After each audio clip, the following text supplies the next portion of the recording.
નવસારીમાં યુવતીની હત્યાનો ભેદ ઉકેલાઈ ગયો છે। મિત્રએ જ મહિલા મિત્રની હત્યા કર્યાનો ખુલાસો થયો છે। ગ્રીડ વિસ્તાર નજીક ગત બુધવારે અજાણી યુવતીનો ભેદી સંજોગોમાં મૃતદેહ મળી આવ્યો હતો। એક બંધ રાઈસ મિલમાંથી મૃતદેહ મળ્યો હતો ત્યારે હત્યાની પ્રબળ શક્યતા જોતા પોલીસ દોડતી થઈ હતી। પોલીસે ગણતરીના કલાકોમાં હત્યાનો ભેદ ઉકેલ્યો છે। યુવતીની હત્યા તેના મિત્રએ કરી હોવાનો ખુલાસો થયો છે। પોલીસે યુવતીના મિત્ર ફૈઝલ પઠાણની ધરપકડ કરતા થયો હતો ચોંકાવનારો ખુલાસો। હત્યારા યુવાને 3 મહિના અગાઉ તેની પૂર્વ પત્નીની પણ આ જ સ્થળે હત્યા કરી હોવાનું પણ ખુલ્યું। પોલીસે બે હત્યાના ભેદ ઉકેલી વધુ તપાસ હાથ ધરી છે।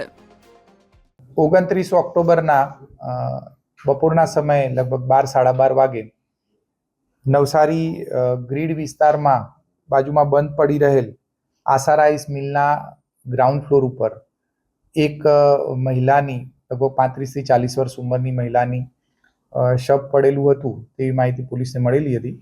પોલીસે તાત્કાલિક તે જગ્યા પર પહોંચતા આ ડેડ બોડી નિર્વસ્ત્ર હાલતની અંદર હતી અને કોઈ અજાણ્યા ઈસમ દ્વારા આ મહિલાનું મર્ડર કરવામાં આવેલું હોય એવું પ્રાથમિક દ્રષ્ટિએ જણાઈ આવતું હતું। મહિલા પોતે પણ અજાણી સ્ત્રી હોય એવું જણાતું હતું। આ બાબતે તાત્કાલિક બીજી પોલીસ ટીમોને જાણ કરતા એલસીબી, એસઓજી અને સ્થાનિક પોલીસની અલગ અલગ ટીમો બનાવી આરોપી અને મરણ જનાર બંનેની ઓળખ કરવા માટે આજુબાજુના વિસ્તારની અંદર સીસીટીવી કેમેરા, ટેકનિકલ સર્વેલન્સ વગેરે ચાલુ કરવામાં આવ્યું હતું।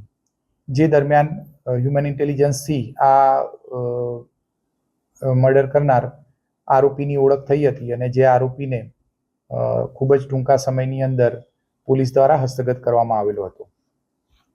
હસ્તગત કરાયેલ આરોપીનું નામ ફૈઝલ પઠાણ છે।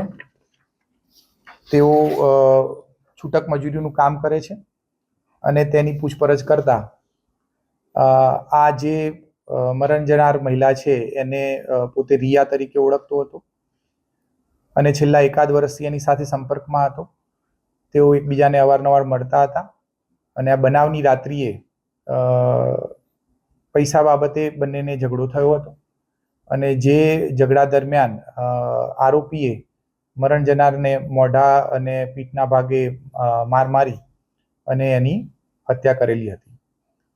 આ હત્યાનો બનાવ આ બિલ્ડિંગના બીજા માળે બનેલો હતો। ત્યાંથી પછી હત્યા કર્યા બાદ આની બોડીને સંતાડવા અને પુરાવાનો નાશ કરવાના ઈરાદે તેને ત્યાંથી ધસવી અને ગ્રાઉન્ડ ફ્લોર સુધી લઈ આવેલો હતો। ત્યારબાદ એ ગભરાઈ જતા એ બોડીને ત્યાં જ મૂકી અને પોતે નાસી છૂટેલ હતો। આમ આ મરણ જનાર અને ની ઓળખ અને આરોપીની પોલીસ દ્વારા અટકાયત કરવામાં આવેલી છે।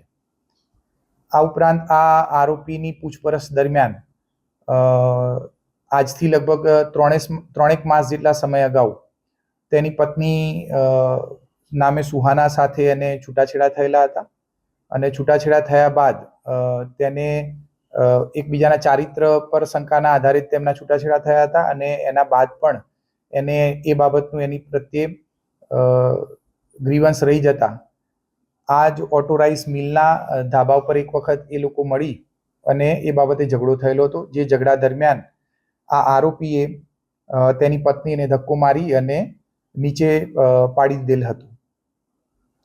નીચે પડી ગયા બાદ તેનું મોત થયેલું હતું અને એની વાઈફની ડેડ બોડીને પણ સંતાડવા માટે આરોપીએ તેને ઢસડી અને બિલ્ડિંગની અંદર રાખી દીધેલ હતું।